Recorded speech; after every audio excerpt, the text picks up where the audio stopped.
누구나 살면서 한 번쯤은 이런 순간을 맞이합니다.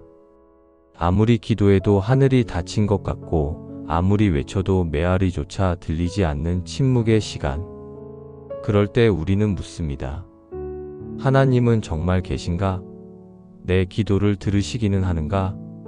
이 깊은 질문 앞에서 시편은 놀라운 방식으로 우리에게 다가옵니다.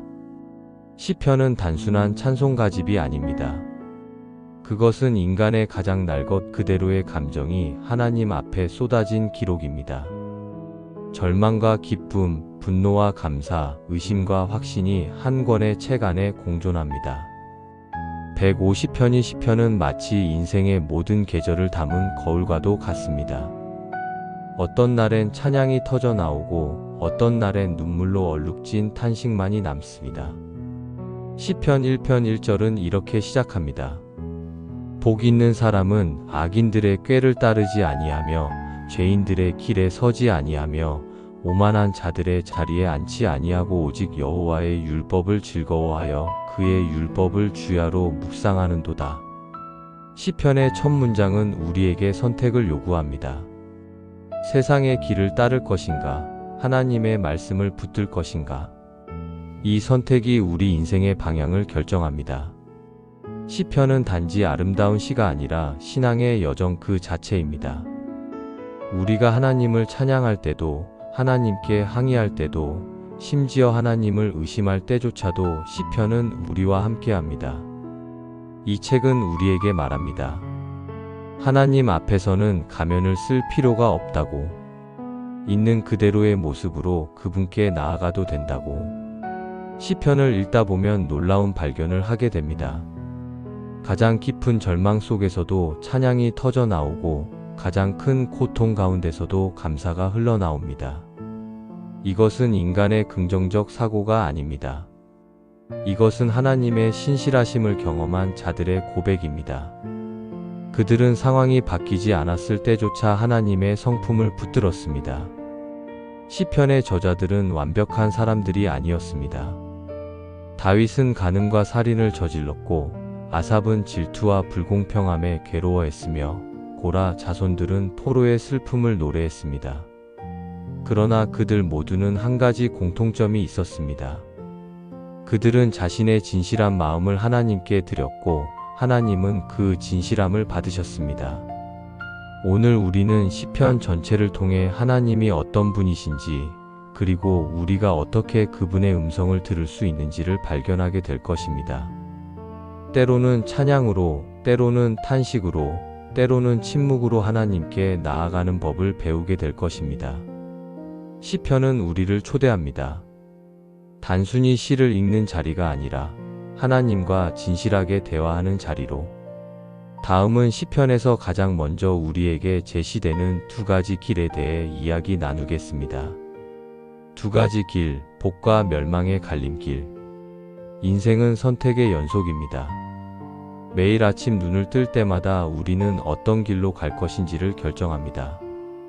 누구의 말을 들을 것인지, 무엇을 추구할 것인지, 어디에 마음을 둘 것인지. 이 모든 작은 선택들이 모여 우리 인생의 방향을 만들어 갑니다.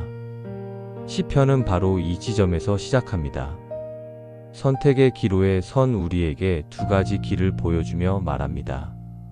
시편 1편은 마치 문지방과도 같습니다. 150편이 시편으로 들어가기 전 우리는 이 문 앞에서 잠시 멈춰 서야 합니다. 여기서 제시되는 두 길은 단순히 도덕적 선택의 문제가 아닙니다. 이것은 존재의 방향, 삶의 뿌리를 어디에 내릴 것인가에 대한 근본적인 질문입니다. 첫 번째 길은 악인의 길입니다. 이 길은 세상의 지혜를 따르고 죄인들과 함께 서며 오만한 자들의 자리에 앉는 길입니다. 이 표현은 점진적인 타락의 과정을 보여줍니다. 처음엔 그저 악한 조언을 듣는 것으로 시작하지만 곧 그 길에 서게 되고 결국엔 그 자리에 앉아버립니다. 걷다가 서고 서다가 앉는다는 것은 점점 더 깊이 빠져든다는 의미입니다. 세상은 이 길이 성공의 지름길이라고 속삭입니다. 모두가 이렇게 하잖아. 내가 너무 엄격한 거야. 조금만 타협하면 훨씬 편해질 텐데. 그러나 시편 1편 4절은 경고합니다. 악인들은 그렇지 아니하며 그들은 바람에 나는 겨와 같도다. 겉으로는 화려해 보이지만 실상은 아무런 무게도 없이 바람에 날아가 버리는 존재입니다. 뿌리가 없기에 흔들리고 생명이 없기에 결국 사라져 버립니다. 두 번째 길은 의인의 길입니다. 이 길을 선택한 사람은 여호와의 율법을 즐거워하며 주야로 묵상합니다. 여기서 중요한 것은 즐거워한다는 표현입니다. 율법을 억지로 지키는 것이 아니라 그 안에서 기쁨을 발견한다는 것입니다. 마치 사랑하는 사람의 편지를 반복해서 읽듯이 하나님의 말씀을 묵상하는 것이 즐거움이 됩니다. 시편 1편 3절은 이런 사람을 아름답게 묘사합니다. 그는 시냇가에 심은 나무가 철을 따라 열매를 맺으며 그 잎사귀가 마르지 아니함 같으니 그가 하는 모든 일이 다 형통하리로다. 이 나무의 비밀은 뿌리에 있습니다. 시냇가에 심어진 나무는 날씨가 가뭄이든 홍수든 상관없이 항상 물을 공급받습니다. 외부 환경에 흔들리지 않고 때를 따라 열매를 맺습니다. 이것이 말씀을 묵상하는 삶의 능력입니다. 세상이 혼란스러울 때도 주변 사람들이 넘어질 때도 내 안에 흔들리지 않는 중심이 있습니다. 그것은 내 힘이 아니라 말씀의 생수가 내 영혼을 적시기 때문입니다. 형통함이란 모든 일이 내 뜻대로 되는 것이 아닙니다. 그것은 하나님의 시간표 안에서 열매 맺는 삶을 의미합니다. 시편 2편으로 넘어가면 우리는 더 큰 그림을 보게 됩니다. 세상의 왕들과 통치자들이 하나님과 그의 기름 부음받은 자를 대적하여 모의합니다. 우리가 그들의 맹것을 끊고 그의 결박을 벗어버리자. 이것은 단순히 고대 이스라엘의 이야기가 아닙니다. 이것은 모든 시대의 이야기입니다. 인간은 항상 하나님의 주권을 벗어나려 했습니다. 그러나 시편 2편 4절은 놀라운 장면을 보여줍니다. 하늘에 계신 이가 웃으시며 주께서 그들을 비웃으시리로다. 이것은 조롱의 웃음이 아닙니다. 이것은 인간의 교만이 얼마나 덧없는지를 아시는 분의 안타까운 한숨입니다. 하나님은 이미 시온산에 당신의 왕을 세우셨고 그 계획은 결코 바뀌지 않습니다. 시편 2편 12절은 경고와 초대를 동시에 담고 있습니다. 그의 아들에게 입맞추라 그렇지 아니하면 진노하심으로 너희가 길에서 망하리니 그의 진노가 급하심이라 여호와께 피하는 모든 사람은 다 복이 있도다. 입맞춤은 순종과 사랑의 표시입니다. 하나님의 아들을 영접하고 그분께 순종하라는 것입니다. 결국 시편 1편과 2편은 함께 읽어야 합니다. 하나는 개인적 차원에서 다른 하나는 우주적 차원에서 동일한 진리를 말합니다. 하나님의 말씀을 따르는 길과 세상의 길, 이 두 길 중 하나를 우리는 선택해야 합니다. 중립은 없습니다. 선택하지 않는 것도 선택입니다. 오늘 우리는 어떤 길을 걷고 있습니까? 우리의 뿌리는 어디에 내려져 있습니까? 세상의 가치관에 흔들리고 있습니까? 아니면 말씀의 샘에서 날마다 생수를 마시고 있습니까? 시편은 우리에게 선택을 강요하지 않습니다. 다만 두 길의 결과를 분명히 보여줄 뿐입니다. 하나는 생명으로, 다른 하나는 멸망으로 이어집니다. 다음은 시편에서 가장 많이 등장하는 주제 중 하나인 탄식과 고난 속에서 하나님을 찾는 모습에 대해 이야기 나누겠습니다. 탄식의 기도, 고난 속에서 부르짖는 영혼. 살다 보면 모든 것이 무너지는 순간이 찾아옵니다. 믿었던 사람에게 배신당하고, 건강이 무너지고, 경제적으로 파산하고, 사랑하는 사람을 잃는 순간. 그럴 때 우리는 어디로 가야 할까요? 누구에게 이 아픔을 토해낼 수 있을까요? 시편은 바로 이런 순간을 위해 존재합니다. 시편의 거의 3분의 1이 탄식시입니다. 이것이 의미하는 바는 명확합니다. 하나님은 우리의 고통을 외면하지 않으신다는 것입니다. 시편 3편은 다윗이 아들 압살롬에게 쫓겨 도망칠 때 지은 시입니다. 아들이 아버지를 죽이려 하고 백성들이 왕을 버린 그 절망적인 상황에서 다윗은 이렇게 부르짖습니다. 여호와여, 나의 대적이 어찌 그리 많은지요. 일어나 나를 치는 자가 많소이다.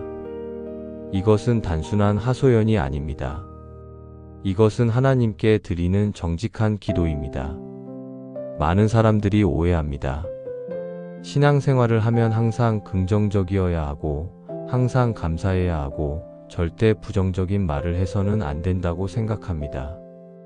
그러나 시편은 전혀 다른 모습을 보여줍니다. 시편 3편 2절에서 사람들은 다윗에게 말합니다. 그를 위하여 하나님께 구원이 없다. 이 얼마나 잔인한 말입니까?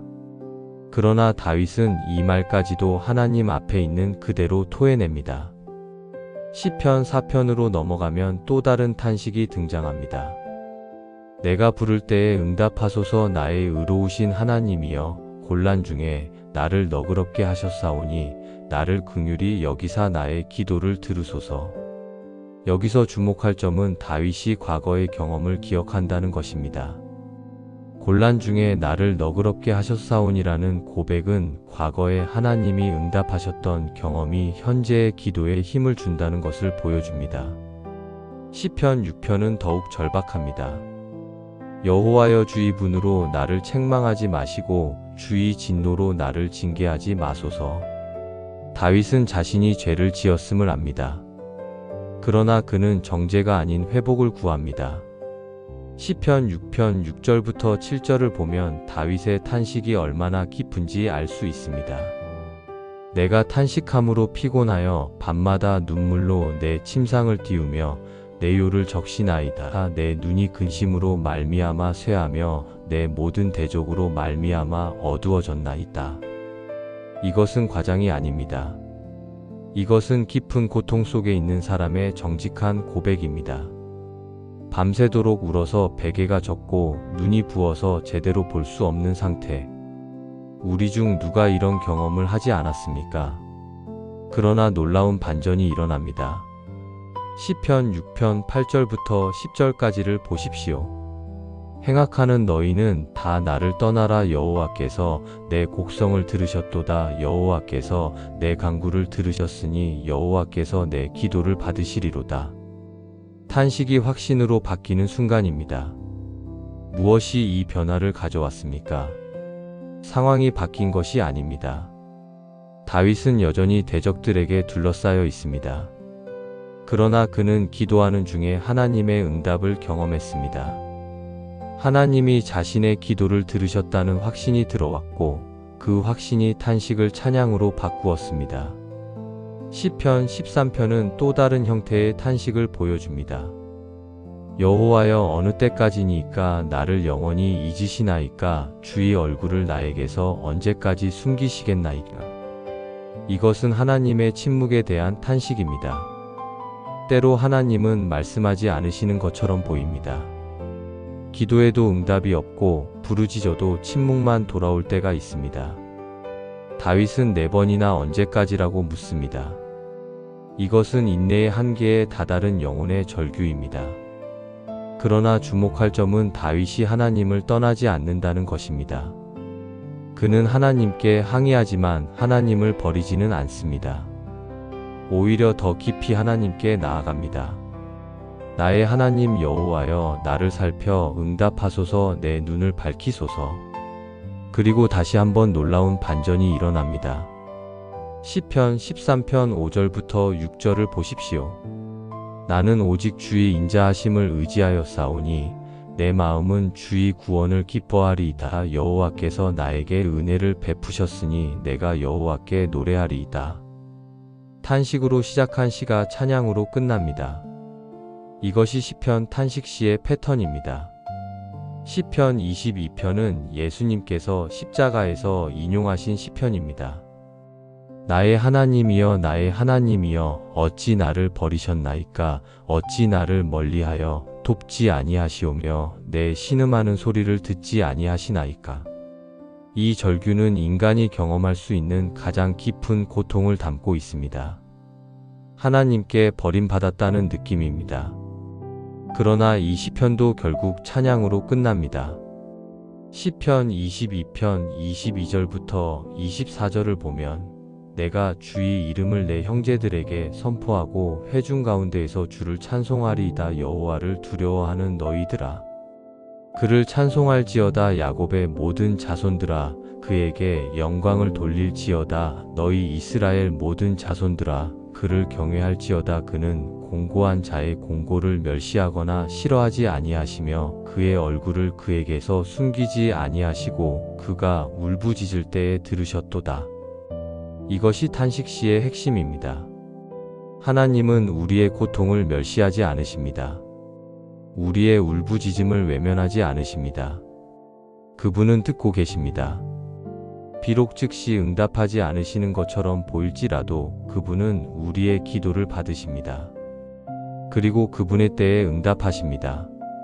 오늘 우리 중 누군가는 깊은 탄식 가운데 있을 것입니다. 밤마다 베개를 적시며 울고 있을지 모릅니다. 언제까지입니까? 라고 부르짖고 있을지 모릅니다. 시편은 우리에게 말합니다.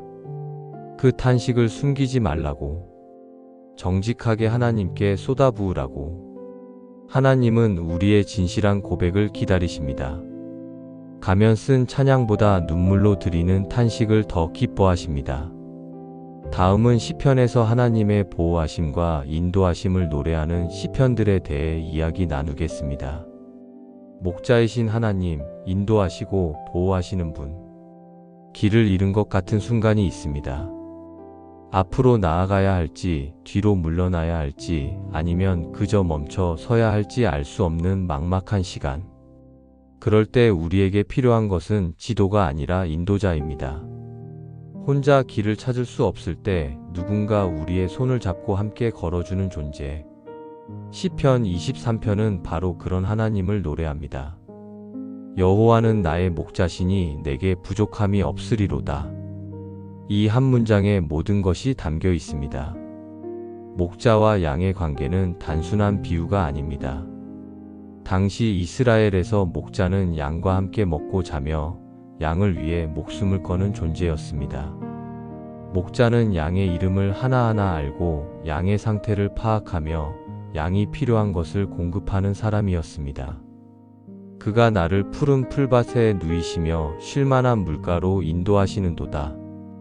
목자는 양이 필요한 것을 압니다. 양은 풀을 먹어야 하고 물을 마셔야 하며 쉼이 필요합니다. 흥미롭게도 누이신다는 표현이 사용됩니다. 양은 스스로 쉴 줄을 모릅니다. 계속 먹고 계속 움직이려 합니다. 그래서 목자가 강제로라도 양을 눕혀서 쉬게 합니다. 우리도 마찬가지입니다. 우리는 쉴 줄을 모릅니다. 계속 일하고 계속 달리고 계속 무언가를 성취하려 합니다. 그러다 결국 탈진하고 무너집니다. 그러나 선한 목자는 우리를 멈춰 세우십니다. 때로는 질병으로, 때로는 실패로, 때로는 환경의 변화로 우리를 쉬게 하십니다. 그것은 징벌이 아닙니다. 그것은 회복을 위한 하나님의 배려입니다. 내 영혼을 소생시키시고 자기 이름을 위하여 의의 길로 인도하시는도다. 목자의 역할은 단지 양을 먹이는 것이 아닙니다. 양의 생명을 회복시키고 올바른 길로 인도하는 것입니다. 자기 이름을 위하여라는 표현이 중요합니다. 하나님은 당신의 이름, 즉 당신의 명예와 신실하심을 걸고 우리를 인도하십니다. 우리가 넘어지면 하나님의 이름이 훼손됩니다. 그래서 하나님은 결코 우리를 버리지 않으십니다. 그리고 시편 23편 4절, 가장 유명한 구절이 등장합니다. 내가 사망의 음침한 골짜기로 다닐지라도 해를 두려워하지 않을 것은 주께서 나와 함께 하심이라. 주의 지팡이와 막대기가 나를 안위하시나이다. 인생에는 반드시 사망의 음침한 골짜기가 있습니다. 피할 수 없는 고난, 넘어야 할 어둠의 터널이 있습니다. 그러나 주목할 점은 다닐지라도입니다.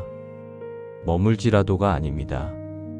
그 골짜기는 통과하는 곳이지 정착하는 곳이 아닙니다. 우리는 그곳에 영원히 있지 않을 것입니다. 반드시 지나갈 것입니다. 그리고 가장 중요한 것은 주께서 나와 함께 하심이라입니다. 하나님은 안전한 곳에서 우리를 지켜보시는 분이 아닙니다. 그분은 우리와 함께 그 어둠 속으로 들어가십니다. 지팡이와 막대기는 목자의 도구입니다. 지팡이는 양을 인도하는 데 사용되고 막대기는 맹수로부터 양을 보호하는 데 사용됩니다.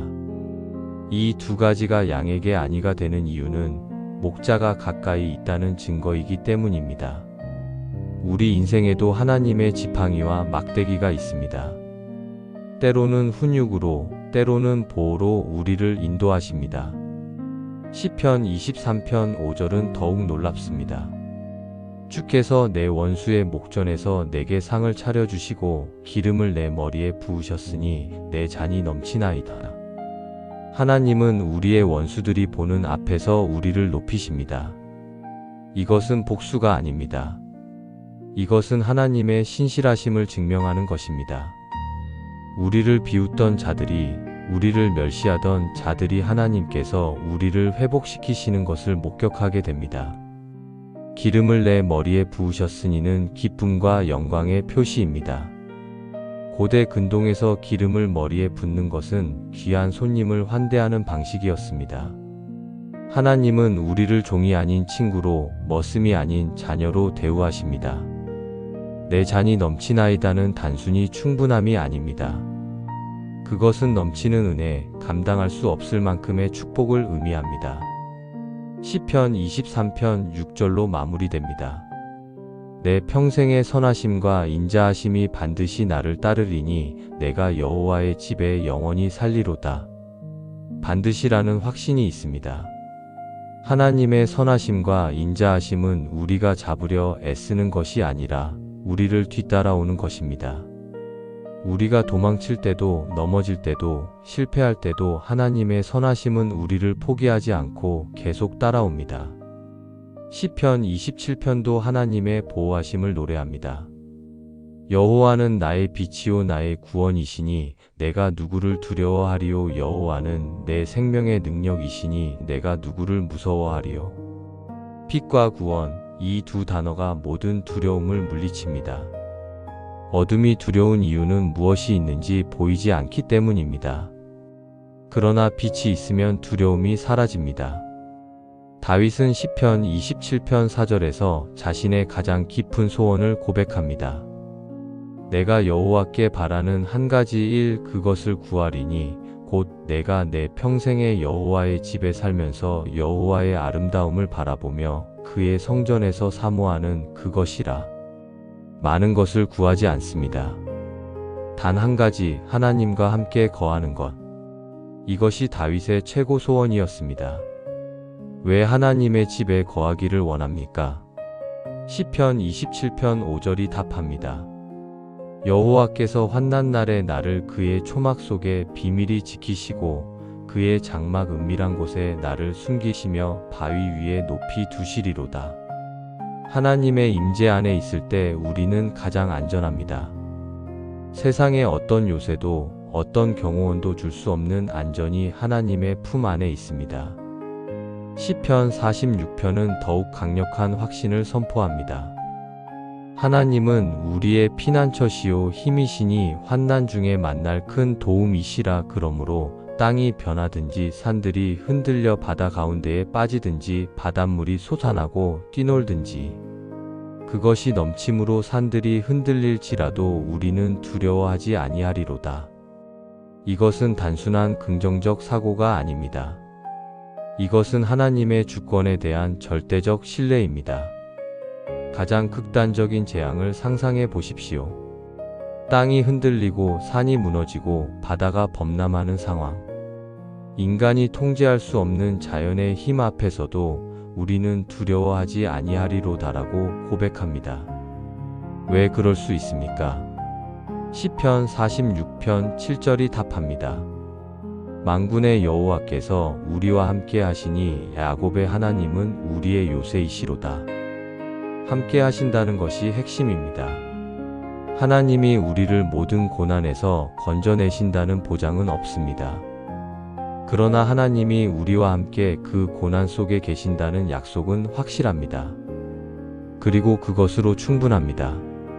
하나님이 함께 하시면 감옥도 궁전이 되고 광야도 잔칫집이 되며 사망의 음침한 골짜기도 두렵지 않습니다. 시편 91편은 하나님의 보호에 대한 가장 아름다운 시편 중 하나입니다. 지극히 높으신 이의 은밀한 곳에 거주하며 전능하신 이의 그늘 아래에 사는 자여 나는 여호와를 향하여 말하기를 그는 나의 피난처요 나의 요새요 내가 의뢰하는 하나님이라 하리니. 은밀한 곳, 그늘 아래. 이 표현들은 친밀함을 나타냅니다. 하나님과의 깊은 교제 속에 거하는 자만이 누릴 수 있는 보호입니다. 시편 91편 4절부터 6절은 구체적인 보호의 내용을 설명합니다. 그가 너를 새 사냥꾼의 올무에서와 심한 전염병에서 건지시리니 그가 너를 그의 깃으로 덮으시리니 내가 그의 날개 아래에 피하리로다. 그의 진실함은 방패와 손방패가 되시나니 너는 밤의 공포와 낮에 날아드는 화살과 어두울 때 퍼지는 전염병과 밝을 때 닥쳐오는 재앙을 두려워하지 아니하리로다. 깃으로 덮으시고 날개 아래 피하게 하신다는 표현은 어미새가 새끼를 보호하는 모습입니다. 하나님의 보호는 전능하신 동시에 섬세합니다. 거대한 요새이면서도 따뜻한 품입니다. 그리고 이 보호는 밤과 낮, 어둠과 밝음을 가리지 않습니다. 언제 어디서나 우리를 지키십니다. 시편 91편 14절부터 16절은 하나님 자신의 약속입니다. 하나님이 이르시되 그가 나를 사랑한즉 내가 그를 건지리라. 그가 내 이름을 안즉 내가 그를 높이리라. 그가 내게 간구하리니 내가 그에게 응답하리라. 그들이 환난 당할 때에 내가 그와 함께하여 그를 건지고 영화롭게 하리라. 내가 그를 장수하게 함으로 그를 만족하게 하며 나의 구원을 그에게 보이리라 하셨도다. 이것은 조건부 약속이 아닙니다. 그가 나를 사랑한즉은 우리의 완벽한 사랑을 요구하는 것이 아닙니다. 하나님을 향한 마음, 그분의 이름을 아는 것, 그분께 간구하는 것, 이것이 전부입니다. 그리고 하나님은 응답하시고 함께 하시고 건지시고 영화롭게 하시고 만족하게 하시고 구원을 보이십니다. 오늘 우리는 누구를 목자로 삼고 있습니까? 무엇을 피난처로 여기고 있습니까? 돈입니까? 권력입니까? 사람입니까? 이 모든 것은 언젠가 무너집니다. 그러나 여호와를 목자로 삼은 자에게는 부족함이 없습니다. 그분은 우리를 푸른 풀밭으로 인도하시고 사망의 음침한 골짜기에서도 함께 하시며 원수의 목전에서 상을 차려주십니다. 다음은 시편에서 하나님의 위대하심과 창조의 영광을 찬양하는 시편들에 대해 이야기 나누겠습니다. 창조주 하나님, 하늘이 선포하는 영광. 밤하늘을 올려다본 적이 있습니까? 도시의 불빛이 없는 곳에서 수많은 별들이 반짝이는 광경을 본 적이 있습니까? 그 광활함 앞에서 우리는 자신이 얼마나 작은 존재인지를 깨닫게 됩니다. 동시에 이 거대한 우주를 지으신 하나님이 나를 아신다는 사실에 경외감을 느낍니다. 시편은 이 경외감을 노래합니다. 시편 19편 1절부터 4절은 창조세계의 증언을 기록합니다. 하늘이 하나님의 영광을 선포하고 궁창이 그의 손으로 하신 일을 나타내는도다. 날은 날에게 말하고 밤은 밤에게 지식을 전하니 언어도 없고 말씀도 없으며 들리는 소리도 없으나 그의 소리가 온 땅에 통하고 그의 말씀이 세상 끝까지 이르도다. 이 얼마나 역설적인 표현입니까? 하늘은 말을 하지 않지만 말하고 있습니다. 별들은 언어가 없지만 선포하고 있습니다. 창조세계 자체가 하나님의 존재와 영광을 증거하고 있습니다. 아침에 떠오르는 태양, 밤에 빛나는 달과 별, 계절의 변화, 생명의 순환. 이 모든 것이 우리에게 말합니다. 이 모든 것을 지으신 분이 계시다. 그분은 전능하시고 지혜로우시며 질서를 사랑하시는 분이시다. 시편 8편은 더욱 개인적인 질문을 던집니다. 사람이 무엇이기에 주께서 그를 생각하시며 인자가 무엇이기에 주께서 그를 돌보시나이다. 광활한 우주 앞에서 인간은 먼지보다 작은 존재입니다. 그런데 놀랍게도 하나님은 이 작은 존재를 기억하시고 돌보십니다. 왜 그럴까요? 시편 8편 5절부터 8절이 답합니다. 그를 하나님보다 조금 못하게 하시고 영화와 종기로 관을 씌우셨나이다. 주의 손으로 만드신 것을 다스리게 하시고 만물을 그의 발 아래에 두셨으니 곧 모든 소와 양과 들짐승이며 공중의 새와 바다의 물고기와 바닷길을 지나다니는 것이니이다.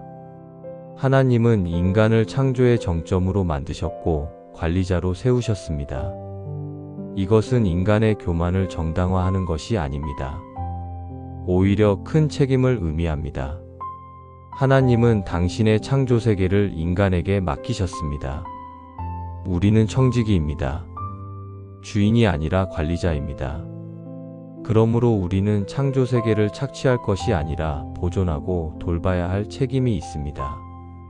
시편 24편 1절은 선포합니다. 땅과 거기에 충만한 것과 세계와 그 가운데에 사는 자들은 다 여호와의 것이로다. 이 세상의 모든 것이 하나님의 소유입니다. 우리가 가진 것, 우리가 누리는 것, 심지어 우리 자신도 하나님의 것입니다. 이 진리를 깨달을 때 우리는 겸손해집니다. 우리가 가진 모든 것은 하나님께서 잠시 맡기신 것일 뿐입니다. 시편 33편은 하나님의 창조의 능력을 찬양합니다. 여호와의 말씀으로 하늘이 지음이 되었으며 그 만상을 그의 입 기운으로 이루었도다. 그가 바닷물을 모아 무더기 같이 쌓으시며 깊은 물을 곳간에 두시도다. 하나님은 말씀으로 창조하셨습니다. 빛이 있으라 하시니 빛이 있었습니다. 이것이 창조의 방식입니다. 그리고 시편 33편 9절은 확언합니다. 그가 말씀하심에 이루어졌으며 명령하심에 견고히 섰도다. 하나님의 말씀은 공허한 소리가 아닙니다. 그분의 말씀은 능력이 있어서 말씀하신 그대로 이루어집니다. 이것이 우리가 하나님의 약속을 신뢰할 수 있는 이유입니다. 그분이 약속하셨다면 반드시 이루어질 것입니다. 시편 90편은 하나님의 영원하심과 인간의 유한함을 대조합니다. 이 시편은 모세의 기도로 알려져 있습니다. 주여 주는 대대에 우리의 거처가 되셨나이다. 산이 생기기 전 땅과 세계도 주께서 조성하시기 전 곧 영원부터 영원까지 주는 하나님이시니이다. 산은 영원해 보입니다. 그러나 산도 시작이 있었고 언젠가는 사라질 것입니다. 오직 하나님만이 시작도 끝도 없으신 영원한 분이십니다. 시편 90편 4절은 놀라운 통찰을 줍니다. 주의 목전에는 천년이 지나간 어제 같으며 밤의 한 경점 같을 뿐임이니이다. 하나님께는 시간의 개념이 다릅니다. 우리에게 천년은 상상할 수 없는 긴 시간이지만 하나님께는 하루 같습니다. 이것이 의미하는 바는 무엇입니까? 우리가 기다리는 시간이 길게 느껴질지라도 하나님께는 잠깐입니다. 그분의 약속은 반드시 이루어질 것입니다. 반면 인간의 삶은 얼마나 짧습니까? 시편 90편 10절은 말합니다. 우리의 연수가 72호 강건하면 80이라도 그 연수의 자랑은 수고와 슬픔뿐이요 신속히 가니 우리가 날아가나이다. 인간의 삶은 짧고 고통으로 가득합니다. 그러나 이것이 절망의 이유가 아닙니다. 오히려 영원하신 하나님께 우리의 삶을 의지해야 할 이유입니다. 시편 90편 12절은 기도합니다. 우리에게 우리날 계수함을 가르치사 지혜로운 마음을 얻게 하소서. 나를 계수한다는 것은 무슨 의미입니까? 그것은 우리의 삶이 유한함을 인식하고 매일을 소중히 여기며 영원을 준비하며 사는 것을 의미합니다. 지혜로운 마음은 이 진리를 깨닫고 그에 따라 사는 것입니다. 시편 104편은 창조주 하나님을 향한 찬양으로 가득합니다. 온 땅이여 여호와께 즐거운 찬송을 부를지어다. 기쁨으로 여호와를 섬기며 노래하면서 그의 앞에 나아갈지어다.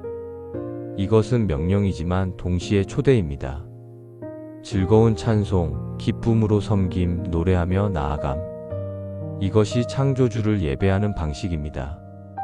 시편 104편 3절은 우리의 정체성을 확인시킵니다. 여호와가 우리 하나님이신 줄 너희는 알지어다. 그는 우리를 지으신 이요 우리는 그의 것이니 그의 백성이요 그의 기르시는 양이로다. 우리는 우연의 산물이 아닙니다. 하나님께서 의도적으로 지으신 작품입니다. 우리는 그분의 소유이며 그분의 백성이며 그분이 돌보시는 양입니다. 시편 139편은 하나님의 전지하심과 편재하심을 노래합니다.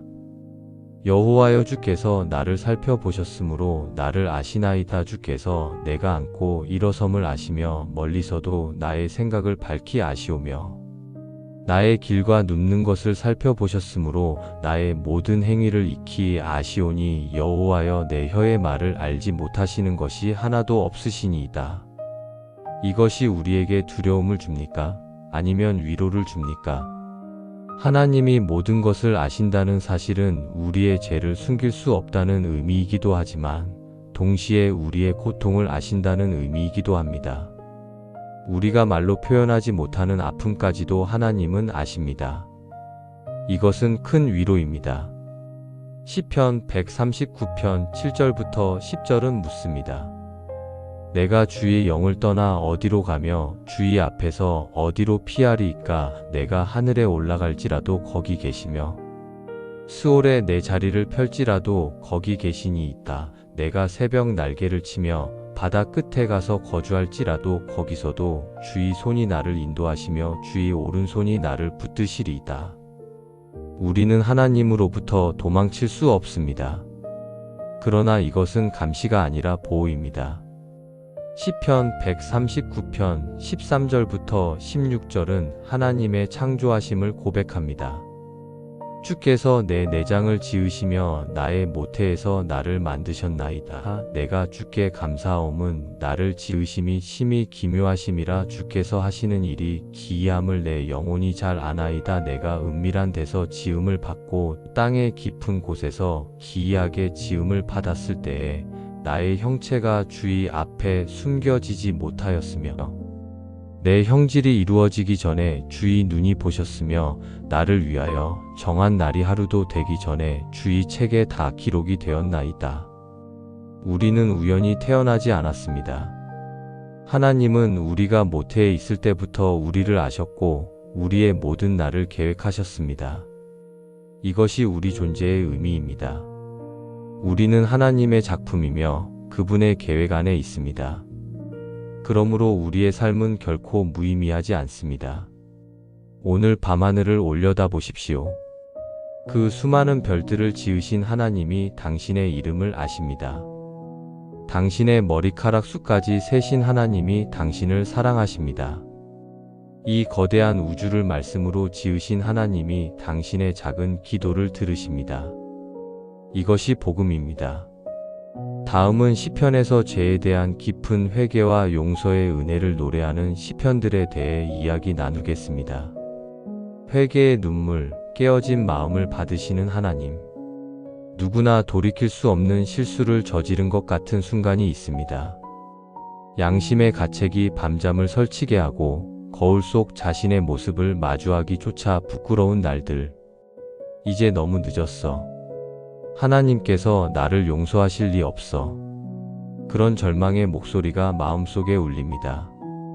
그러나 시편은 우리에게 다른 이야기를 들려줍니다. 깨어진 마음을 결코 멸시하지 않으시는 하나님의 이야기를. 시편 51편은 다윗의 회개시입니다. 다윗이 밧세바와 간음하고 그녀의 남편 우리아를 살해한 후 선지자 나단의 책망을 받고 쓴 시입니다. 이것은 단순한 도덕적 실수가 아니었습니다. 이것은 왕으로서 하나님의 사람으로서 절대 저질러서는 안 될 죄였습니다. 그런 다윗이 어떻게 하나님 앞에 나아왔는지를 보십시오. 하나님이여 주의 인자를 따라 내게 은혜를 베푸시며 주의 많은 긍휼을 따라 내 죄악을 지워 주소서. 다윗은 자신의 의로움을 주장하지 않습니다. 변명하지도 않습니다. 그는 오직 하나님의 인자하심과 긍휼하심에 호소합니다. 이것이 회개의 시작입니다. 내가 의롭기 때문이 아니라 하나님이 자비로우시기 때문에 용서를 구합니다. 시편 51편 3절부터 4절은 다윗의 정직한 고백을 담고 있습니다. 내가 내 죄가를 아오니 내 죄가 항상 내 앞에 있나이다. 내가 주께만 범죄하여 주의 목전에 악을 행하였사오니 주께서 말씀하실 때에 의로우시다 하고 주께서 심판하실 때에 순전하시다 하리이다. 다윗은 자신의 죄를 인정합니다. 그리고 하나님의 심판이 정당함을 인정합니다. 그러나 다윗은 절망에 머물지 않습니다. 시편 51편 7절은 간구합니다. 우슬초로 나를 정결하게 하소서. 내가 정하리이다. 나를 씻기소서. 내가 눈보다 희리이다. 우슬초는 정결 예식에 사용되던 식물입니다. 다윗은 의식적 정결이 아닌 내면의 정결을 구합니다. 눈보다 희게 되는 것, 이것은 완전한 깨끗함을 의미합니다. 시편 51편 10절은 더 깊은 간구를 담고 있습니다. 하나님이여 내 속에 정한 마음을 창조하시고 내 안에 정직한 영을 새롭게 하소서. 창조하다는 단어가 사용됩니다.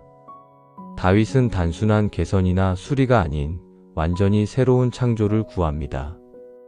회개는 행동의 변화만이 아닙니다. 그것은 마음의 재창조입니다. 옛사람이 죽고 새사람이 태어나는 과정입니다.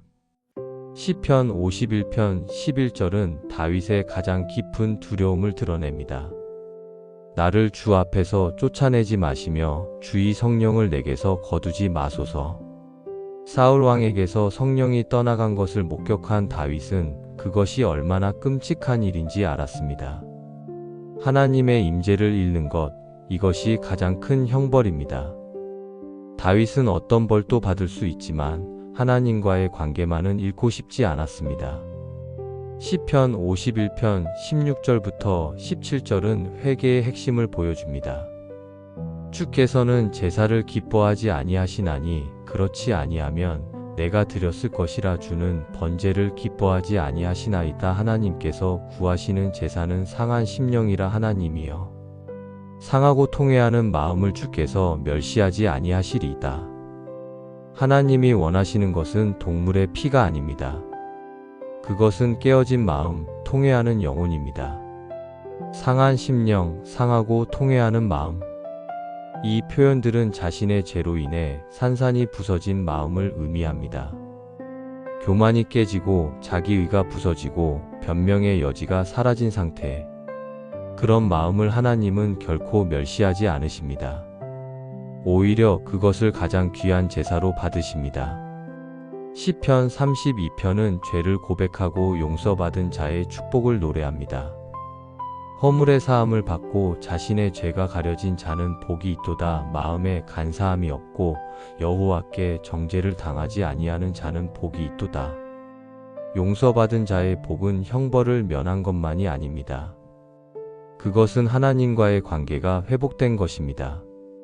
시편 32편 3절부터 4절은 죄를 숨겼을 때의 고통을 묘사합니다. 내가 입을 열지 아니할 때에 종일 신음함으로 내 뼈가 쇠하였도다. 주의 손이 주야로 나를 누르시오니 내 진액이 빠져서 여름 가뭄에 마름 같이 되었나이다. 죄를 숨기는 것은 영혼을 병들게 합니다. 겉으로는 멀쩡해 보여도 안에서는 썩어가는 것입니다. 양심의 가책은 끊임없이 우리를 괴롭힙니다. 그러나 시편 32편 5절에서 반전이 일어납니다. 내가 이르기를 내 허물을 여호와께 자복하리라 하고 주께 내 죄를 아뢰고 내 죄악을 숨기지 아니하였더니 곧 주께서 내 죄악을 사하셨나이다. 고백하는 순간 용서가 임합니다. 우리가 완전히 회개할 때까지 기다리시는 것이 아닙니다. 우리가 입을 열어 고백하는 그 순간 하나님은 이미 용서하십니다. 시편 32편 7절은 고백합니다. 주는 나의 은신처이오니 환난에서 나를 보호하시고 구원의 노래로 나를 에워싸시리이다. 용서받은 자는 더 이상 죄책감에서 도망 다니지 않습니다. 오히려 하나님이 피난처가 되십니다. 정죄에서 은혜로, 두려움에서 확신으로, 절망에서 찬양으로 바뀝니다. 시편 103편은 깊은 곳에서의 부르짖음입니다. 여호와여, 내가 깊은 곳에서 주께 부르짖었나이다. 주여, 내 음성을 들으시며 나의 간구하는 소리에 귀를 기울이소서. 깊은 곳, 이것은 절망의 깊이를 의미합니다. 더 이상 내려갈 곳이 없는 바닥, 모든 희망이 사라진 것처럼 보이는 그곳에서도 다윗은 하나님을 부릅니다. 시편 103편 3절부터 4절은 놀라운 진리를 선포합니다. 여호와여, 주께서 죄악을 지켜보실진대 주여 누가 서리이까? 그러나 사유하심이 주께 있음은 주를 경외하게 하심이니이다. 만일 하나님이 모든 죄를 따지신다면 아무도 서지 못할 것입니다. 그러나 하나님께는 용서하심이 있습니다. 그리고 이 용서가 우리로 하여금 하나님을 더욱 경외하게 만듭니다. 용서가 경외로 이어진다는 것이 역설적입니다. 보통 우리는 심판이 경외를 낳는다고 생각합니다. 그러나 진정한 경외는 용서에서 나옵니다. 내가 이토록 큰 죄를 지었는데도 하나님께서 나를 용서하신다. 이 놀라운 은혜를 경험할 때 우리는 더 이상 죄를 가볍게 여기지 않게 됩니다. 오히려 그분을 더욱 사랑하고 경외하게 됩니다. 시편 103편 5절부터 6절은 간절한 기다림을 표현합니다. 나 곧 내 영혼이 여호와를 기다리며 나는 주의 말씀을 바라는도다. 파수꾼이 아침을 기다림보다 내 영혼이 주를 더 기다리나니 참으로 파수꾼이 아침을 기다림보다 더하도다. 밤을 지키는 파수꾼이 아침을 기다리듯이 죄인은 용서를 기다립니다. 어둠이 길고 춥고 외롭지만 아침은 반드시 옵니다. 시편 103편 7절부터 8절은 확신으로 마무리됩니다. 이스라엘아, 여호와를 바랄지어다. 여호와께는 인자하심과 풍성한 속량이 있음이라. 그가 이스라엘을 그의 모든 죄악에서 속량하시리로다. 개인의 경험이 공동체를 향한 권면으로 이어집니다. 나도 용서받았으니 너희도 소망을 가지라. 하나님의 인자하심은 개인에게만 국한되지 않습니다. 그것은 모든 죄악에서 속량하시는 풍성한 은혜입니다. 시편 139편 23절부터 24절은 겸손한 기도로 끝납니다.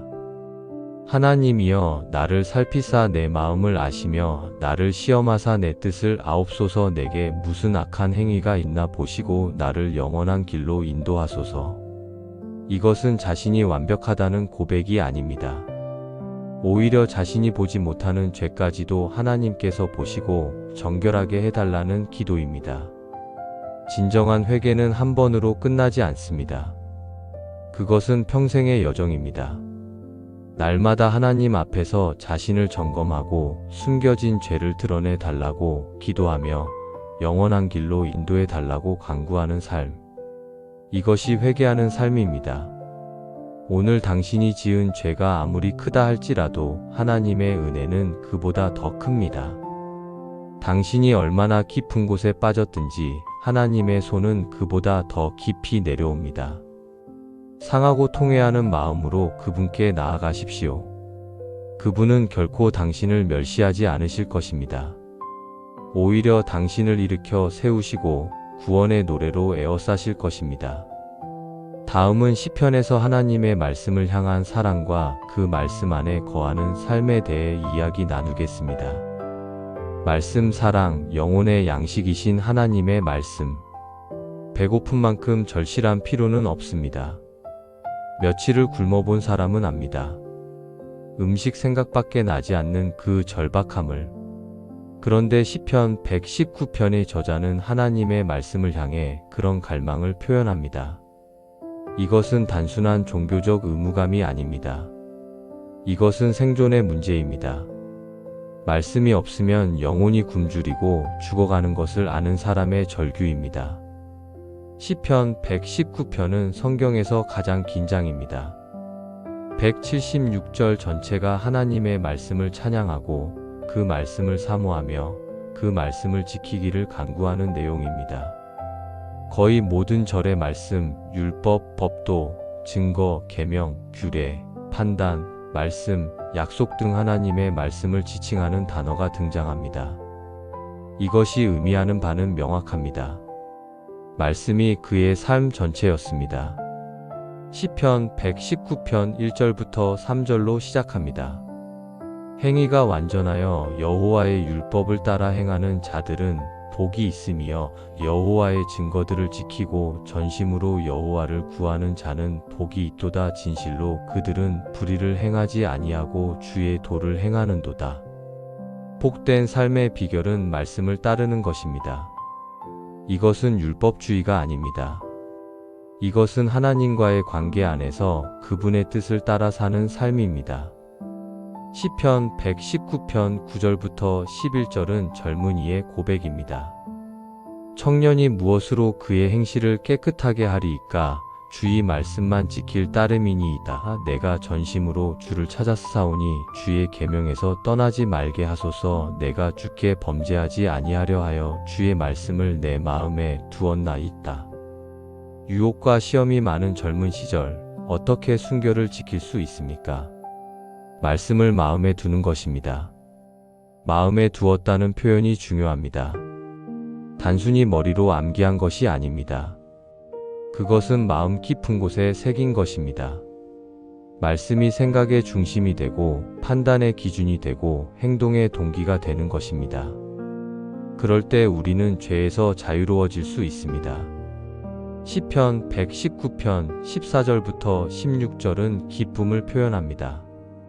내가 모든 재물을 즐거워함 같이 주의 증거들의 도를 즐거워하였나이다. 내가 주의 법도들을 작은하며 주의 도들을 주목하리이다. 내가 주의 율례들을 즐거워하며 주의 말씀을 잊지 아니하리이다. 말씀을 짐으로 여기지 않습니다. 오히려 보물처럼 즐거워합니다. 묵상하고 주목하고 기억합니다. 이것이 말씀을 사랑하는 사람의 모습입니다. 시편 119편 25절은 간구합니다. 내 영혼이 진토에 붙었사오니 주의 말씀대로 나를 살아나게 하소서. 진토에 붙었다는 것은 죽음에 가까운 상태를 의미합니다. 절망과 좌절로 영혼이 땅바닥에 엎드려 있습니다. 그러나 그는 알고 있습니다. 말씀만이 자신을 일으켜 세울 수 있다는 것을. 주의 말씀대로 나를 살아나게 하소서. 이것은 단순한 위로가 아닙니다. 이것은 부활의 능력입니다. 시편 119편 45절은 고백합니다. 내가 주의 법도들을 구하였사오니 자유롭게 행보하리이다.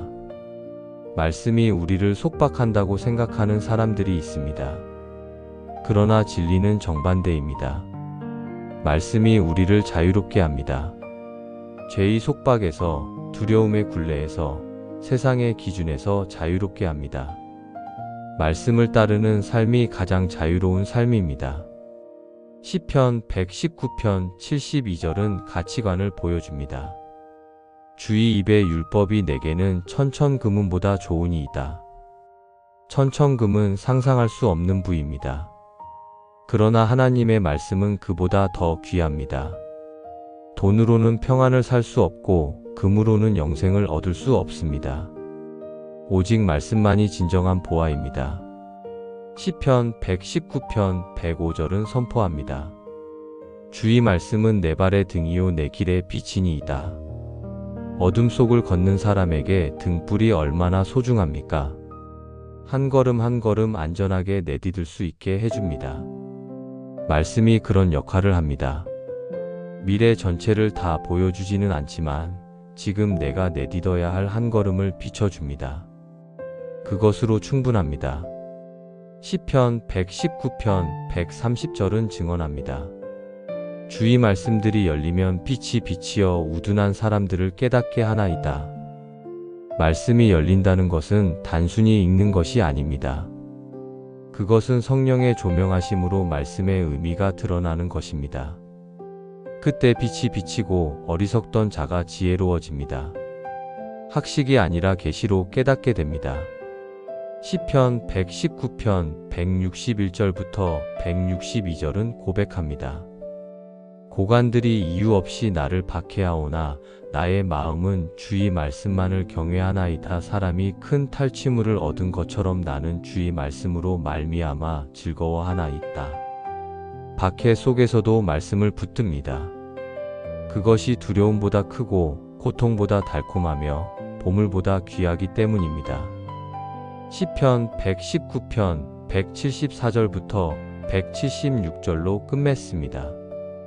여호와여, 내가 주의 구원을 사모하며 주의 율법을 즐거워하나이다. 내 영혼이 살아서 주를 찬송하리니 주의 법도들이 나를 돕게 하소서. 이른 양같이 내가 유리하오니 주의 종을 찾으소서. 내가 주의 계명들을 잊지 아니함이니이다. 말씀을 사랑하는 자도 길을 잃을 때가 있습니다. 그러나 그는 말씀을 잊지 않았습니다. 그리고 선한 목자께서 그를 찾아오실 것을 믿습니다. 시편 19편 7절부터 11절도 말씀의 가치를 노래합니다.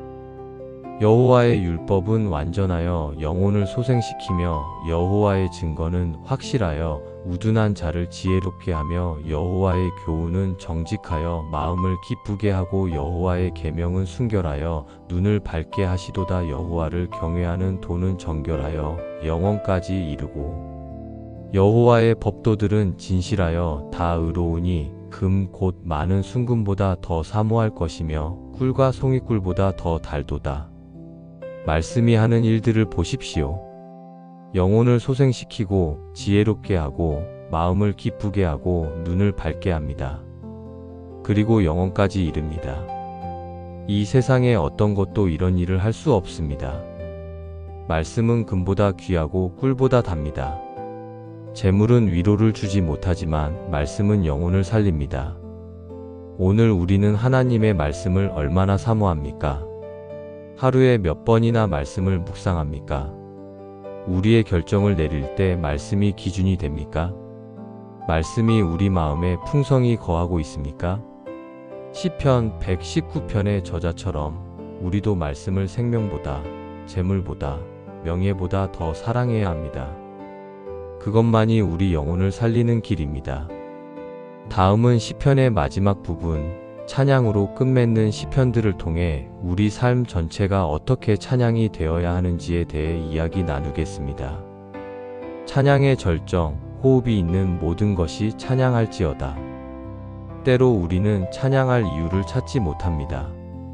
삶이 너무 힘들고 미래가 너무 불확실하며 마음이 너무 무겁습니다. 그럴 때 우리는 묻습니다. 이런 상황에서도 찬양해야 합니까? 시편은 놀라운 대답을 줍니다. 찬양은 상황에 대한 반응이 아니라 하나님이 누구신지에 대한 고백이라고. 그래서 우리는 어떤 상황에서도 찬양할 수 있습니다. 시편 145편부터 150편까지는 할렐루야 시편으로 불립니다. 이 6편의 시편은 모두 할렐루야로 시작하거나 끝납니다. 할렐루야는 여호와를 찬양하라는 뜻입니다. 시편 전체가 이 찬양으로 끝을 맺습니다. 탄식으로 시작했던 여정이 찬양으로 마무리됩니다. 이것이 신앙의 여정입니다. 시편 145편 1절부터 3절은 찬양의 이유를 제시합니다.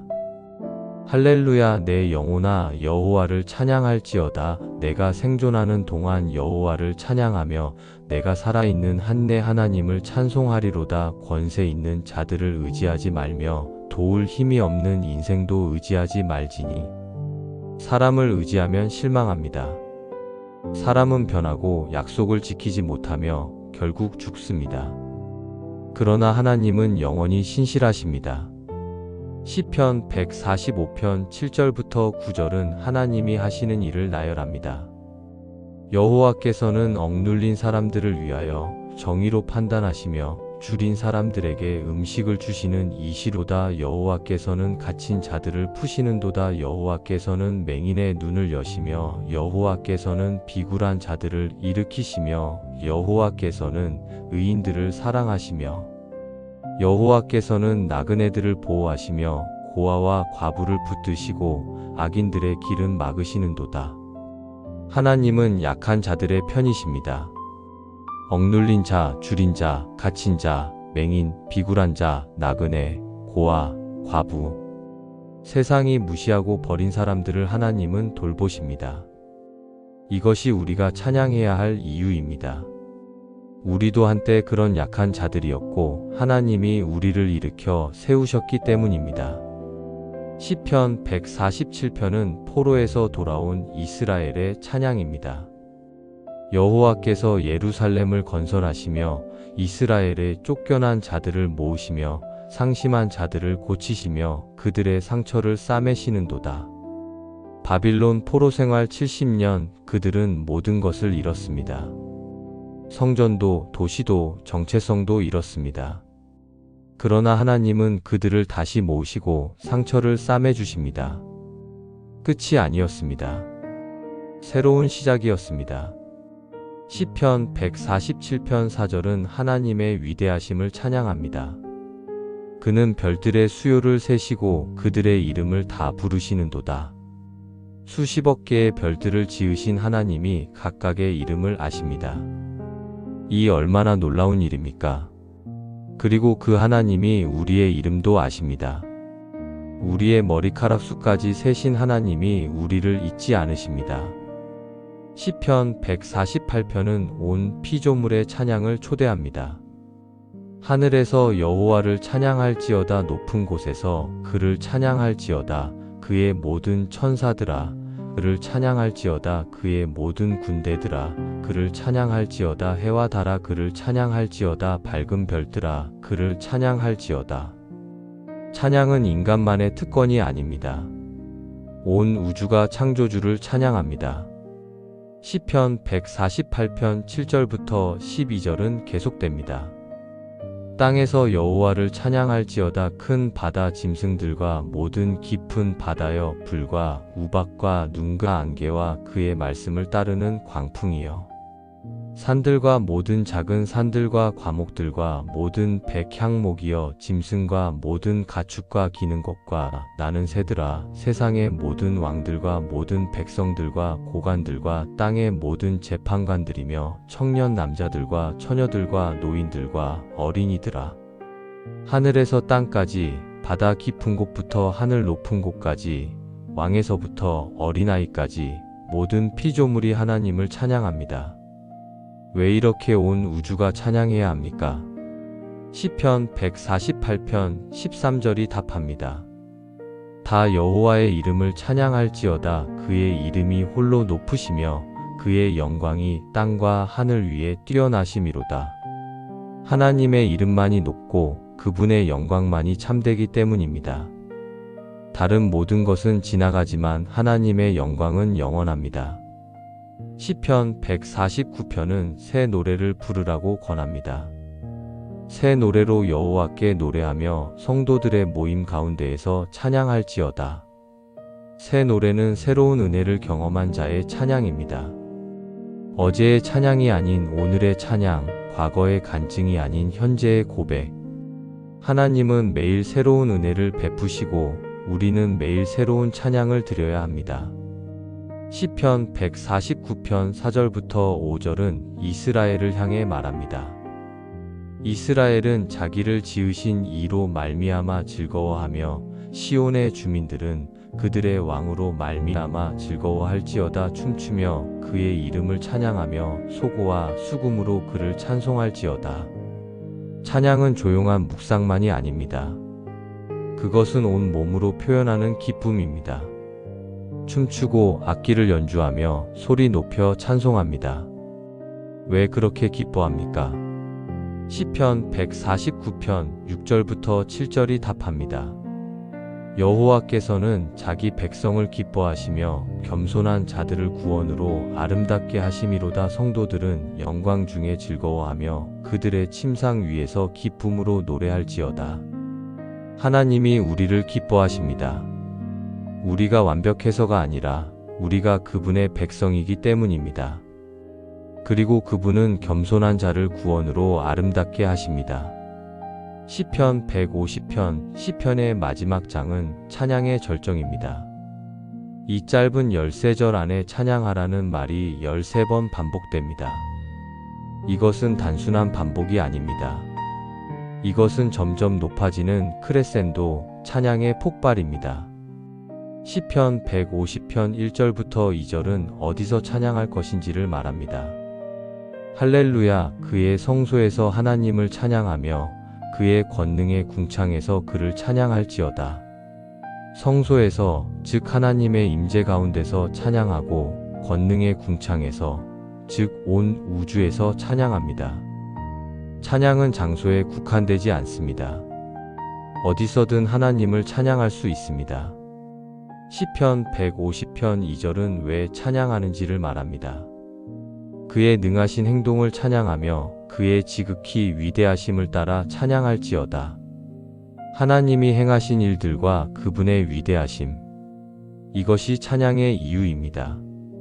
하나님이 누구시며 무엇을 하셨는지를 기억할 때 찬양이 절로 터져 나옵니다. 시편 150편 3절부터 5절은 어떻게 찬양할 것인지를 말합니다. 나팔 소리로 찬양하며 비파와 수금으로 찬양할지어다. 솟구치며 춤추며 찬양하며 현악과 퉁소로 찬양할지어다. 큰 소리 나는 재금으로 찬양하며 높은 소리 나는 재금으로 찬양할지어다. 모든 악기를, 모든 방법을 동원하여 찬양합니다. 조용한 찬양도 있고 큰 소리의 찬양도 있습니다. 중요한 것은 온 마음을 다하는 것입니다. 그리고 시편 150편 6절, 시편의 마지막 구절은 선포합니다. 호흡이 있는 모든 것이 여호와를 찬양할지어다. 할렐루야. 호흡이 있는 모든 것, 즉 살아있는 모든 존재가 하나님을 찬양해야 합니다. 숨 쉬는 것 자체가 하나님의 은혜입니다. 그 은혜에 감사하며 찬양하는 것이 마땅합니다. 이것이 시편의 결론입니다. 탄식으로 시작했던 여정이 찬양으로 끝납니다. 질문으로 시작했던 기도가 확신으로 마무리됩니다. 어둠 속에서 울부짖던 영혼이 빛 가운데서 춤추게 됩니다. 이것이 하나님과 동행하는 삶입니다. 찬양은 모든 것이 완벽할 때 하는 것이 아닙니다. 찬양은 하나님이 완벽하시기에 하는 것입니다. 우리의 상황이 어떠하든, 우리의 감정이 어떠하든 하나님은 여전히 찬양받으실 분이십니다. 그분의 신실하심은 변하지 않고 그분의 사랑은 끝이 없으며 그분의 약속은 실패하지 않습니다. 시편을 통해 우리는 배웁니다. 하나님께는 정직하게 우리의 모든 감정을 쏟아부어도 된다는 것을, 고통 중에 탄식해도 되고 의심을 고백해도 되며 심지어 항의해도 된다는 것을. 그러나 그 모든 과정을 통해 우리는 결국 하나님의 신실하심을 발견하게 되고 찬양으로 나아가게 됩니다. 오늘 당신의 호흡이 찬양이 되기를 바랍니다. 숨 쉬는 것 자체가 하나님의 은혜임을 기억하십시오. 당신이 살아있다는 것, 그것만으로도 찬양할 이유가 충분합니다. 상황이 좋을 때만이 아니라 어려울 때도 찬양하십시오. 그것이 진정한 믿음의 찬양입니다. 다음은 지금까지 나눈 시편 전체의 핵심을 정리하며 그 말씀들이 오늘 우리의 삶에 어떤 결론과 사명을 남기는지에 대해 이야기 나누겠습니다. 시편이 우리에게 남긴 것, 하나님 앞에 진실하게 서는 법. 누군가 나에게 시편이 무엇입니까?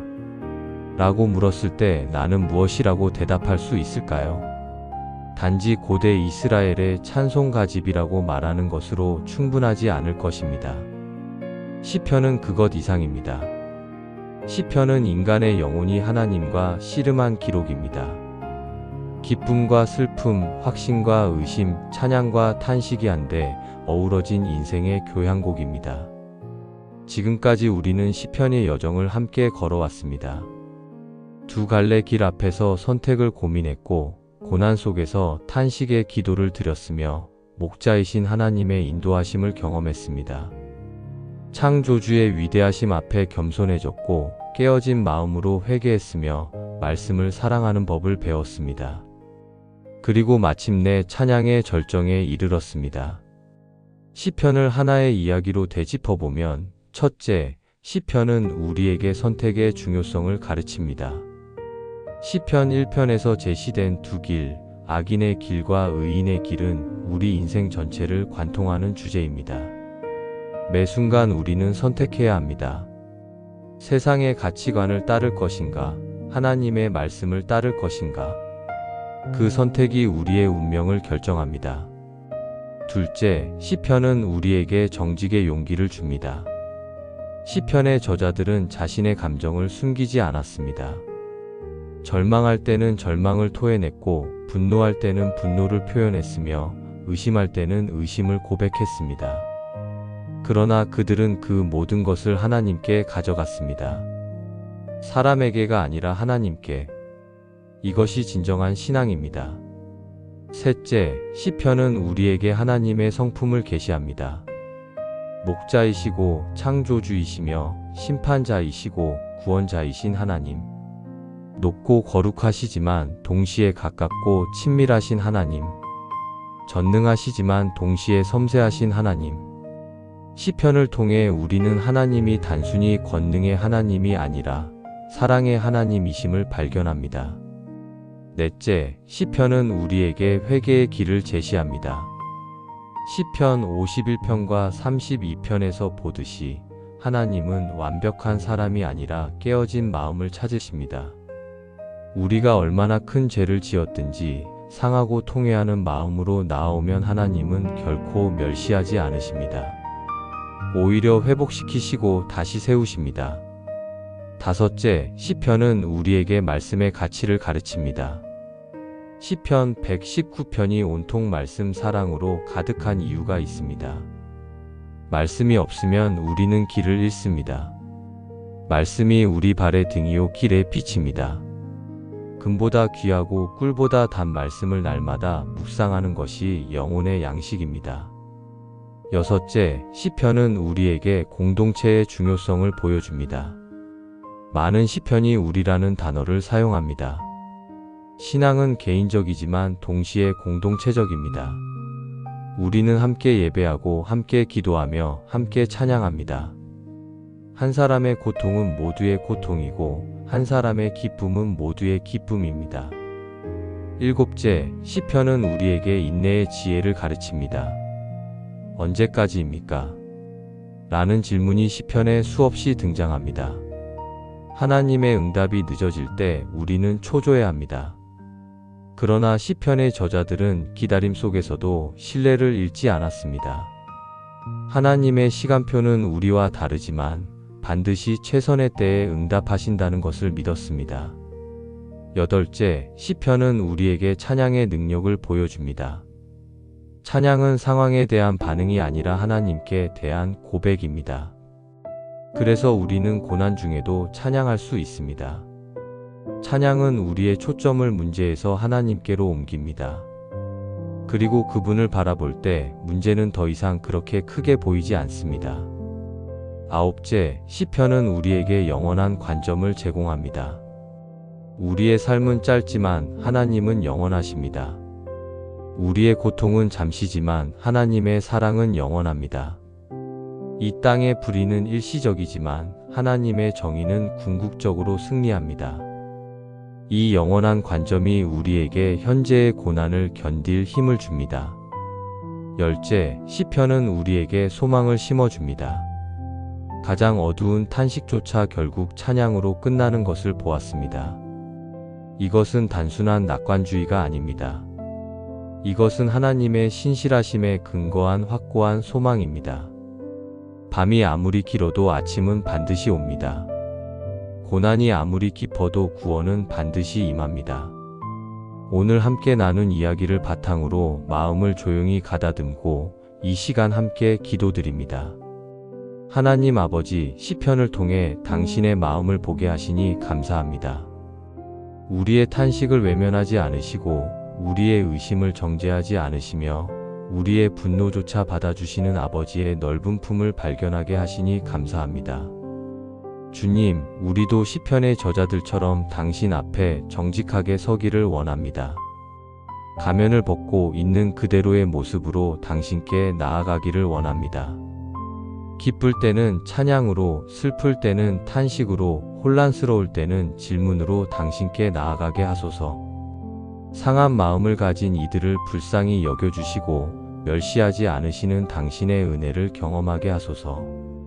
깨어진 그 자리에서 다시 일으켜 세우시고 새로운 노래를 입에 담아주소서. 말씀을 사랑하는 마음을 주시고 주야로 묵상하는 즐거움을 알게 하소서. 시냇가의 나무처럼 때를 따라 열매 맺는 삶을 살게 하시고 그 잎사귀가 마르지 않는 생명력을 허락하소서. 무엇보다 호흡이 있는 동안 당신을 찬양하는 삶을 살게 하소서. 상황이 좋을 때나 어려울 때나 답이 보일 때나 보이지 않을 때나 오직 당신만이 찬양받으실 분이심을 고백하게 하소서. 이 시간 우리의 기도와 찬양을 받으시고 우리 삶 전체가 당신을 향한 시편이 되게 하소서. 예수님의 이름으로 기도드립니다. 아멘. 이 영상이 여러분에게 말씀의 빛이 되었다면 좋아요로 응답해 주시고 아래 댓글에 아멘이라고 남겨주세요. 하나님의 말씀이 여러분 안에서 다시 살아나길 바랍니다. 호흡이 있는 모든 것이 여호와를 찬양할지어다. 할렐루야.